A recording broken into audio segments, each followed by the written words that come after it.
மின்னலை கண்டு கண்கள் மூடி கண்களை திறந்தேன் காணவில்லை மின்னல் ஒளியை கையில் கொள்ள ஐயோ ஐயோ வசதி இல்லை என்னை நோக்கி சிந்திய மழைத்துளி எங்கே விழுந்தது தெரியவில்லை எந்த சிப்பியில் முத்தாய் போச்சோ இதுவரை ஏதும் தகவல் இல்லை அழகே உன்னை காணாமல் அன்னம் தண்ணீர் தொடமாட்டேன்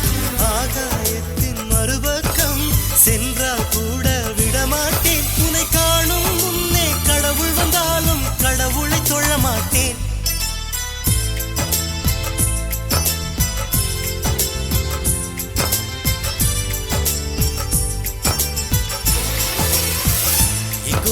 சாலை வளைவு